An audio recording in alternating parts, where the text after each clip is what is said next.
12th class book का chapter number 1 Indian civilisation, जो गांधी जी, महात्मा गांधी जी के द्वारा लिखा गया है, जिसे नेशन फादर कहा जाता है। और इसका क्वेश्चन नंबर 1 है, ये शॉर्ट क्वेश्चन आंसर है, ठीक है, आप देख सकते हैं। पहला चैप्टर है हाउ इंडियन सिविलाइजेशन, यानी कैसे भारतीय सभ्यता इज है डिफरेंट फ्रॉम यूरोपियन सिविलाइजेशन, यानी भारतीय सभ्यता कैसे यूरोपियन सिविलाइजेशन से अलग है, इसके बारे में गांधी जी ने क्या बताया है, आप देखिए ध्यान से। The Indian civilization based on restriction on wants where, जबकि European civilization is based on infinite multiplication, यानी कहने का मतलब ना कि इंडियन सिविलाइजेशन जो है ना, इसके आधार पर है, जिस मतलब जो सभ्यता है उसमें बहुत चीज़ें है कि आपको यहाँ पे ये नहीं पहनना है, ये नहीं करना है, वो नहीं करना है। जैसे कि मानिए कि मंदिर है, अब मंदिर में कोई क्या कर सकता है, कोई मंदिर में भी कुछ है कि आराम से जाना है, कैसे आप कोई चप्पल जूता पहन कर नहीं घुस सकता है, ठीक है। तो वैसे ही यहाँ पे क्या है, रेजिस्ट्रिक्शन से मतलब है, आप चाह कर भी कुछ मतलब बहुत चीज़ें नहीं कर सकते हैं। लेकिन यूरोपियन सिविलाइजेशन में वैसे कुछ भी नहीं है, आप जो मन में है वो कर सकते हैं, मल्टीप्लिकेशन पर यानी बदलाव पर आधारित है, ठीक है। लेकिन धीरे धीरे ये भी क्या हो रहा है, इंडियन सिविलाइजेशन में इन्वॉल्व होते जा रहे हैं, क्योंकि लोग यूरोपियन सिविलाइजेशन के लिए बढ़ रहे हैं। ऑफ ह्यूमन, ऑफ यानी मानव का, वांट्स यानी अधिक से अधिक चाह रखने वाले, लेकिन उसमें क्या है, रेस्ट्रिक्शन है इंडियन सिविलाइजेशन में। The Indian civilisation is based on belief in God, यानी जो इंडियन सिविलाइजेशन भारतीय सभ्यता है वो गॉड यानी ईश्वर पर विश्वास करता है। वेयर, जबकि the western civilisation is godless, यानी ये क्या, भगवान पर बिलीव, ईश्वर पर विश्वास नहीं करते हैं। Indian civilisation believes in working with hand and feet, यानी जो भारतीय सभ्यता है अपने हाथों और पैरों से कुछ चीज़ें करने पर विश्वास रखते हैं। जैसे कि मानिए कि क्या है, जैसे धान काटना है ना, तो मानिए कि उसको हाथ से पैर से काट, लेकिन यूरोपियन सिविलाइजेशन वहाँ से मशीनें से काटा जाएंगी, जो कि धीरे धीरे एक कल्चर क्या है इंडिया में भी बढ़ रहा है, आप देख सकते हैं। Fit, where European civilisation depend on upon machine, यानी क्या कर सकते हैं, ये मशीनों पर डिपेंड है, अपने हाथ और पैरों पर डिपेंड नहीं है। तो गांधी जी ने यही सब बताया है डिफरेंट। आइए, मस्ट भी आई क्वेश्चन है, बहुत बार पूछ सकता है, ठीक है। तो आप इसके 2026 के लिए मस्ट भी आई लगा सकते हैं। अगला क्वेश्चन है why does Gandhi ji says, क्यों गांधी जी कहते हैं डैट कि mind is a restless bird, Gandhi ji क्यों कहते हैं कि जो माइंड है वो रेस्टलेस बर्ड है, इसके बारे में गांधी जी क्या कहते हैं, देखिए। गांधी जी से डैट, गांधी जी कहते हैं कि mind is a restless bird because, क्योंकि इट इज नेवर सेटिस्फाई, यानी गांधी जी बोलते हैं ना कि माइंड क्या है, रेस्टलेस बर्ड है, क्योंकि ये कभी सेटिस्फाइड नहीं होता है। The more it get then more it want, जितना इसको मिलेगा मतलब जितना मिलता जाएगा उतना ये चाहते जाएगा। मानिए कि जैसे किसी के पास बाइक है तो चाहेगा क्या, हमारे पास कार आ जाए, किसी के पास कार है तो कार में चाहेगा क्या कि और बढ़िया कार आ जाए, ठीक है। यानी कि मानिए किसी के पास बोलेरो है, ठीक है, तो वो चाहेगा हमारे के पास स्कॉर्पियो आ जाए, किसी के पास स्कॉर्पियो होगा तो वो चाहेगा क्या, हमारे पास थार आए। ऐसे ही क्या हो, सेटिस्फेक्शन आगे आगे बढ़ते जाएगा। किसी के पास साइकिल है तो वो चाहेगा बाइक आ जाए, ठीक है, किसी के पास छोटा घर है वो चाहेगा बड़ा घर आ जाए। तो नॉर्मली क्या होगा, वो ऐसे बढ़ते जाता है, वो कभी शांत नहीं होता है, सेटिस्फाइड नहीं होता है, गांधी जी बोलते हैं, ठीक है। जितना इसको चाहिए उतना एंड रिमेन्स, फिर भी अनसेटिस्फाइड, और क्या होता है, फिर भी क्या होता है, ये अनसेटिस्फाइड ही रहता है सब कुछ मिलने के बाद भी।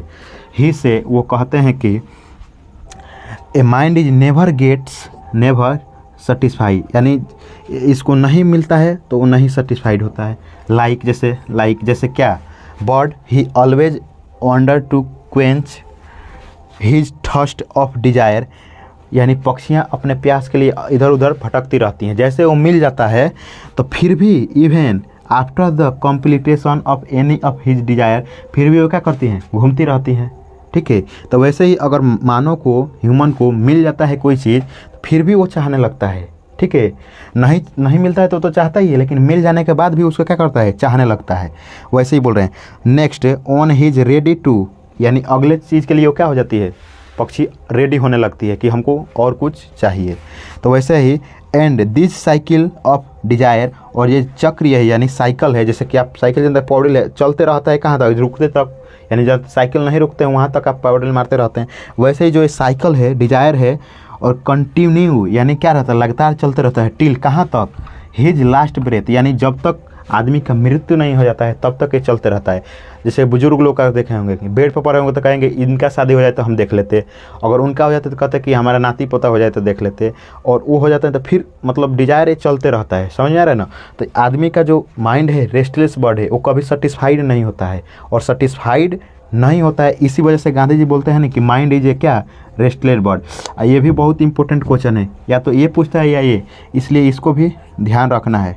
बहुत बार मैंने पूछ सकता है, आप प्रीवियस ईयर क्वेश्चन जाकर देख सकते हैं। ठीक है, दूसरा क्वेश्चन जानेंगे कि वाई डिड आवर एंसेस्टर, यानी हमारे जो प्राचीन लोग थे, deceived us from luxurious, did they do right और राइट थिंग, यानी जो हमारे एंसेस्टर थे, जो प्राचीन लोग थे, हम लोगों को लग्जरियस से क्या किया, दूर रखा, विमुख किया, क्या उन्होंने ये सही काम किया, इसके बारे में क्या बोला जाता है। देखिए, our ancestors deceived us from luxurious, हमारे प्राचीन जो लोग हैं हमको क्या किया, हम लोग को डिसीव्ड किया यानी विमुख किया, यानी त्याग दिया लग्जरियस को, and pleasure because they knew, वो लोग जानते थे, these things gave only momentary comfort, यानी मोमेंट्री कंफर्ट का मतलब टेम्परेरी कंफर्ट, यानी कि वो जानते थे कि जो लग्जरियस है ना वो कुछ समय के लिए क्या है, कंफर्ट आपको देगा, टेम्परेरी कंफर्ट देगा, एंड जॉय यानी खुशी आपको प्रदान करेगा, and if we are run after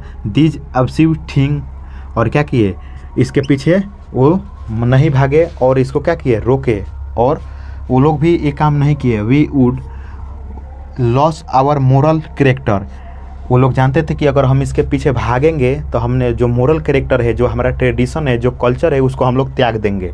समझ रहे हैं ना। जैसे कि आज के ज़माने में हो रहा है कि लोग क्या हो रहे हैं कि अपने कंफर्ट के लिए कोई भी ड्रेस पहन ले रहे हैं, अपने कंफर्ट के लिए कोई भी चीज़ यूज कर ले रहे हैं। ठीक है, वैसे ही वो लोग जानते थे कि अगर हम लोग इस तरफ गए, लग्जरियस की तरफ गए, तो हमारा जो कल्चर है, सिविलाइजेशन है, हम उसको धीरे धीरे क्या कर देंगे, छोड़ देंगे। इसलिए हमारे प्राचीन लोग क्या किए, नहीं गए। We would become slaves, we would become immoral, और क्या हो जाएंगे, हम धीरे धीरे अपना स्लेव यानी जो संस्कृति सभ्यता है उसको खो देंगे और इमोरल हो जाएंगे, इथिकल हो जाएंगे, अब हमें मोरलिटी नहीं बच जाएगी। ठीक है, yes they did the right thing, और इन लोगों ने क्या किया, ये राइट थिंग किया, अपने सभ्यता को बचाने के लिए ये सब लोग किए, तो ये क्या किए, ये सही काम किए। ठीक है, आप इसको देख लीजिएगा। दूसरा है why did our ancestor prefer to live in village, हमारे जो प्राचीन लोग थे गांव में रहना क्यों पसंद करते हैं। ठीक है, आज भी देखेंगे जो बुजुर्ग लोग हैं 60-70 वर्ष के, उनको बाहर में ले जाकर रखिएगा ना तो नहीं रहेंगे, वो गांव में ही रहना पसंद करते हैं। ऐसे बोला जा रहा है कि वो क्यों करते थे हमारे प्राचीन लोग। देखिए, our ancestor prefer to live in a village because, क्योंकि they wanted to live in a safe place, वो लोग क्यों प्रेफर करते कि क्योंकि वो लोग चाहते थे कि हम लोग एक सेफ प्लेस पर रहें, एक मतलब सुरक्षित जगह पर रहें, और विथ देयर एंशिएंट ट्रेडिशन, और जो हमारे प्राचीन सभ्यता है उसको बनाए रखें। आपको भी देखिए, जैसे क्या होता है, कोई बढ़िया पर्व मनाना होता है तो लोग बाहर से गांव आते हैं, क्यों, गांव में ही क्या होता है, वो पर्व का आपको मतलब एक महत्व समझ में आता है, बाहर में उतना नहीं रहता है। इसलिए गांव में जो ट्रेडिशन अपना बना रहा है, इसलिए गांव में लोग क्या करते थे, प्रेफर करते थे। दे ऑब्जर्व डैट, उन्होंने ये देखा, ऑब्जर्व किया, देखा कि ऑफेन हैड इशू, मतलब अनेकों क्या है, इशू है, अनेकों समस्याएं हैं कि हाँ बाहर पर, जैसे पानी का समस्या है, वहाँ पे चोरी का डर है, वहाँ पे लुटेरे का डर है, वहाँ सुरक्षित नहीं रहे, टाउन पर मतलब बहुत चीज़ों का डर है। कैसे कैसे समस्या देखे, लाइक जैसे गैंग ऑफ थीव्स, यानी चोरों का गैंग, यानी चोरी करने वाले कहाँ रहेंगे, जहाँ ज़्यादा पैसा रहेगा। चोरी किसके घर होगा, जिसके घर पैसा ज़्यादा रहेगा। समझ में आ रहा है ना। और जिसके पास कुछ है ही नहीं, जैसे कि मानिए कोई जैसे क्या कर रहा है, जो भी मतलब खाना मांग कर खा रहा है कहीं कहीं से, उसके घर क्या चोरी होगा। समझ में आ रहा है ना। तो चोरी वहीं पर ना होगा जहाँ पर पैसा रहेगा। तो शहर में ज़्यादा काम करने वाले होते हैं और उनको वहाँ चोर भी रहते हैं। रॉबर्स यानी डकैत जो होते हैं, प्रोस्टिट्यूट यानी वेश्या, और ठट्स यानी दलाल बहुत ज़्यादा शहर में आपको देखने को मिलते हैं। इसलिए वो लोग क्या किए कि गांव में रहना पसंद किए। Therefore they did choose live in village, और इसी समस्याओं को देखकर वो लोग क्या करने लगे, गांव में रहना पसंद किए। और village happily rather than town, और वो लोग गांव में क्या करते थे, खुश रहते थे टाउन से अच्छा। तो इसलिए क्या किए, गांव में रहना पसंद किए। तो आप दोनों क्वेश्चन के देख लिए। How did our ancestor enjoy the true home rule, और हमारे एंसेस्टर कैसे यानी पूर्वज कैसे ट्रू होम रूल एंजॉय करते थे, इसके बारे में देखते हैं। देखिए, it is a among of the famous social principle. क्या है? एक बहुत ही सोशल फेमस प्रिंसिपल है।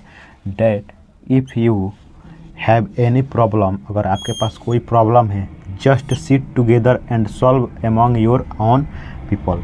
यानी कि आपके पास कोई भी प्रॉब्लम हो रहा है, उसको क्या कीजिए, आप लोगों के बीच बैठकर उसको क्या कीजिए, सॉल्व कीजिए। जैसे कि आप लोग आज के समय पंचायती का नाम सुने होंगे कि पंचायती करके उस पहले के लोग अपने प्रॉब्लम क्या करते थे, सॉल्व कर देते। और अवॉइड पुलिस एंड कोर्ट, और पुलिस और कोर्ट को क्या करते थे, अवॉइड करते थे, इससे नहीं जाते थे क्योंकि इसमें ज़्यादा समस्या है इसलिए। और our ancestor live in independently, और क्या करते थे, and follow the their agriculture और ऑक्यूपेशन, और वो स्वतंत्र रहते थे, अपना एग्रीकल्चर और ऑक्यूपेशन जो भी था उसको फॉलो करते थे। In that way the enjoy true home rule, और ये क्या करते थे, इस प्रकार अपना ट्रू होम रूल एंजॉय करते थे। तो ये भी बहुत फेमस क्वेश्चन है, ठीक है, बहुत बार पूछ सकता है, तो वेरी वेरी इंपॉर्टेंट है 2026 के लिए, ठीक है। अब आगे देखिए अगला question, what according to the author is modern civilisation, यानी ऑथर के अनुसार, लेखक के अनुसार मॉडर्न सिविलाइजेशन क्या है। देखिए मॉडर्न सिविलाइजेशन वर्शिप इमोरलिटी। देखिए मॉडर्न सिविलाइजेशन क्या है, वर्शिप है, इमोरलिटी है यानी अनैतिकता है, उसको ख़त्म कर रही है। It is a does not believe in God, ये भगवान पर विश्वास नहीं करते हैं, ठीक है। It completely depend upon the machine, और पूरी तरह से किस पर थी, डिपेंड है, मशीनों पर डिपेंड है। इट्स रन आफ्टर मेटेरियलिज्म, और it is down toward momentary pleasure, और ये क्या करे, रन आफ्टर मेटेरियलिज्म, और ये कुछ क्षण के लिए ही खुशी प्रदान करता है, परमानेंट खुशी नहीं देता है, ठीक है। इस ऑथर के अनुसार ऐसा क्या है, ये मॉडर्न सिविलाइजेशन है।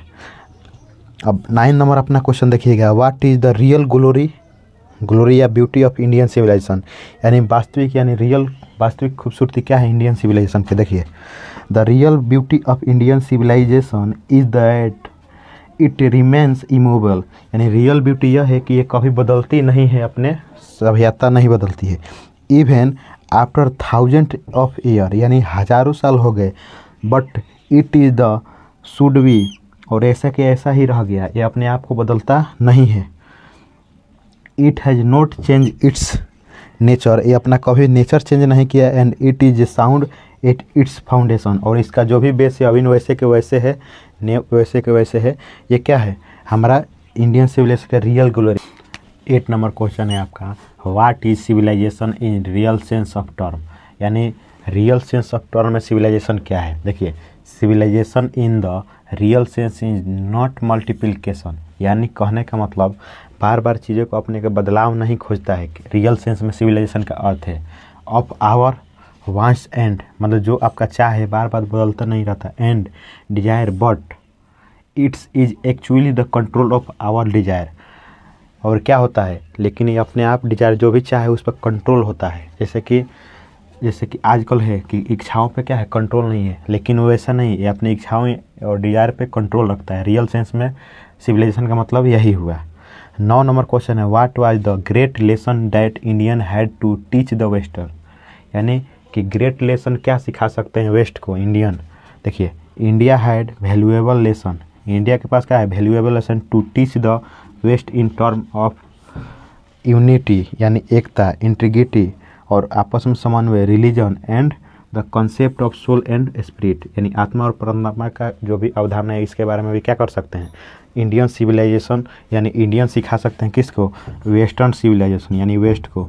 ये सबसे बड़ी बात है, तो इसलिए ये भी क्वेश्चन क्या है, VVI है 2026 के लिए, तो 12 जो भी बचे हैं, ठीक है। तो एक बार और देख लिए सिविलाइजेशन का रियल अंश क्या है। देखिए रियल सेंस यही है कि ज़्यादातर अपने इच्छाओं पर कंट्रोल रखना, ज़्यादातर चीज़ों को नहीं चाहना रखना, ये क्या है, रियल सेंस में बोला जा रहा है। दूसरा है कि इंडिया वेस्ट को क्या सिखा सकता है, तो इंडिया सिखा सकता है unity, integrity, religion and the concept of soul and spirit, यानी आत्मा और परमात्मा के अवधारणा, एकता, समानता और धर्म के बारे में क्या कर सकता है, वेस्ट को समझा सकता है, सिखा सकता है। तो ये आपका कंप्लीट चैप्टर हो गया इंडियन सिविलाइजेशन। सिविलाइजेशन कौन लिखे हैं? महात्मा गांधी। जितने भी शॉर्ट क्वेश्चन थे, क्वेश्चन आंसर इसका सब्जेक्टिव हमने करा दिया। ठीक है।